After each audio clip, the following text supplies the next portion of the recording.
Public speeches ہیں نریندر مودی کی کہ انڈس واٹر ٹریٹی کا جو پانی پاکستان میں جا رہا ہے ہم ڈائیورٹ کر کے بھارت میں لے کر جائیں گے. 2 دن پہلے میرے گھر میں پانی نہیں آ رہا تھا. مجھے لگا شاید مودی جی نے پانی بھی بند کرتا ہے کہ مودی جی جو ہیں مودی جی کے اپنے ہی کام ہوتے ہیں. مودی جی نہ جانے کیا سوچ کے اور کیا بات کر کے اپنے لوگوں سے جو ہے وہ ایکشن کرتے ہیں. اس طرح ہم دیکھ رہے ہیں کہ بھارت کی جانب سے بھی حال ہی میں جس طرح انہوں نے ایک کلیئرلی ہم کوئی سینکشنز کسی قسم کا پریشر انڈیا پہ نہیں ڈلوا سکتے. یہ ایک حقیقت ہے بیکاز اسٹریٹجکلی اسپیکنگ جو ہیلڈ ان ابیئنس ہے انڈس واٹر ٹریٹی اس کے حوالے سے پاکستان کو شدید ڈپلومیسی کے ساتھ ساتھ پوری دنیا کو یہ باور کروانا ہوگا. مجھے تو لگ رہا تھا کہ مودی جی نے یہ پانی بند کرنے کا سلسلہ بھی میرے ہی گھر سے شروع کرنا ہے. پانی کو ایک ہتھیار کے طور پر استعمال کرنے کی اجازت دے دی گئی کسی ایک ملک کو بھی تو پھر یہ پوری دنیا کے اندر ایک ایسا فلڈ گیٹ کھول دے گا جو کہ معاملات کو ملکوں کے درمیان بہت کشیدگی کی طرف لے جائیں گے. مجھے ذرا شرم آ رہی ہے کیونکہ وہ اب تو ساری دنیا ایگری کرتی ہے کہ اس زمانے میں سوچا کرتے تھے کہ پانیوں پہ جنگیں ہوں گی. اب ایسی صورتحال بنتی ہوئی نظر آئے گی اگر انڈس واٹر ٹریٹی کو سسپینڈ یا ہیلڈ ان ابیئنس رکھا گیا. اور اسپیشلی انڈس واٹر ٹریٹی پہ بھی ان کا ویو پوائنٹ آ گیا ہے کہ کس طریقے سے انہیں ہمیں بھی تیسرا فریق بنایا جائے اور ایک فریش نیگوسیشن ہونی چاہیے. ہیلو دوستو، نمسکار. راج نیوز جے پی میں آپ سبھی کا سواگت ہے. دوستو بھارت کے دشمن نمبر 1 پاکستان کو اب بھارت کی دشمنی پر پچھتاوا ہوتا دکھائی دے رہا ہے. بھارت کا پانی پی کر بھارت کو آنکھ دکھانے والے پاکستان کا مودی نے پانی کیا بند کیا. اب پورے پاکستان کا گرمی کے موسم میں پانی کر چیخیں نکلنا شروع ہو گئی ہیں. پاک میڈیا تو پانی کے لیے بھارت کے پیر پڑنے کو بھی تیار ہوتا نظر آنے لگا ہے. بھارت نے پاکستان کو بھائی چارے کے ناطے پانی پر سمجھوتا کیا تھا، لیکن اب پاکستان سے کوئی بھائی چارہ ہی نہیں رہا تو پانی پر سمجھوتا کیسا؟ بھارت کے اسی کڑے رخ سے پاکستان اب پیاسا بلکتا دکھائی دینے پر مجبور ہوتا نظر آ رہا ہے. تو دوستو آئیے دیکھتے ہیں پانی کی کمی سے روتے گاتے پاک میڈیا کی ایک اور اچھی ویڈیو. اور کانفلکٹ ابھی تک کنٹینیو کر رہا ہے.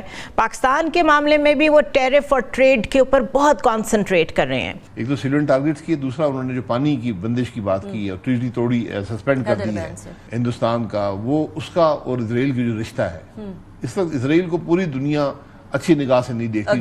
جو ظلم وہ غازہ میں پچھلے 18 مہینے سے کر رہا ہے، اور آج اسرائیل ہندوستان کے ساتھ کھڑا ہوا نظر آتا ہے اور ہندوستان اسرائیل کے ساتھ کھڑا ہوا نظر آتا ہے. اب اس ساری سچویشن کو کنسیڈر کرتے ہوئے کیا دنیا یہ الاؤ کر سکتی ہے کہ کوئی ملک جو کہ اپر سٹریم پہ بیٹھا ہو وہ لوور سٹریم والے ملک کا پانی بند کر دے؟ یہ تو ایک پینڈوراز باکس نہیں کھول دے گا پوری دنیا کے اندر کہ کوئی بھی ملک جو اپر سٹریم پہ بیٹھا ہے وہ کسی بھی ملک کا پانی بند کر دے، نائل ریور ہو جو مرضی. بالکل یہ ایک بات ہے، اور جو آج چیئرمین جوائنٹ چیف اسٹاف نے جو بات کی ہے بالکل درست ہے کہ یہ ایکٹ آف وار ہوگا. اگر وہ پانی بند کرنے کی کوشش کرتے ہیں یا ڈائیورٹ کرنے کی کوشش کرتے ہیں تو یہ ڈیفینیٹلی ایکٹ آف وار ہے، اور پاکستان جسٹیفائڈ ہوگا اس کے خلاف کارروائی کرنے میں. تو یہ ہم نے اپنی پالیسی کلیئرلی ملک دنیا کے سامنے رکھ دی ہے. تو اس لیے ہمیں اب اپنے ڈپلومیٹک ایفرٹس کو اور جو فورم ہے واٹر ٹریٹی کا جو ورلڈ بینک ہے وہاں پر اس کو پرسو کرنا ہے. خواجہ صاحب یہ آج کا معاملہ نہیں ہے. This has been going on for a long time and I've heard it from the horse's mouth کہ 2021 کے اندر ہی انڈس واٹر ٹریٹی کا معاملہ شروع ہو گیا تھا، اور اس سے پہلے 2016 اور 2019 کے اندر پبلک سپیچز ہیں نریندر مودی کی کہ انڈس واٹر ٹریٹی کا جو پانی پاکستان میں جا رہا ہے ہم ڈائیورٹ کر کے بھارت میں لے کر جائیں گے. اب شارٹ ٹرم میں تو یہ پاسبل نہیں ہے، لیکن میڈیم ٹرم لانگ ٹرم کے اندر اگر بھارت یہ کوشش کرتا ہے اور ہم نے اس کو ایکٹ آف وار ڈکلیئر کر دی ہے تو how far do you think کہ پاکستان جائے گا ڈپلومیٹک سطح کے اوپر اور لا فیئر کے علاوہ وار فیئر میں اس معاملے پر؟ نہیں، آپ نے دیکھیں جو لا فیئر ہے وہ تو آپ نے لڑائی لڑنی ہے نا، ایبسلیوٹلی، کیونکہ وہ تو اس میں جو موقف ہے آپ کے حق میں ہے، جو قانون ہے وہ آپ کے حق میں ہے، اس میں کوئی دو رائے نہیں ہے. لیکن ساتھ ہی آپ نے یہ بھی کلیئرٹی دے دی ہے کہ اگر انہوں نے یہ کیا تو پھر ہم اپنا کاروائی ایکٹ آف وار ہوگا اور ہم کاروائی کرنے کا حق رکھتے ہیں.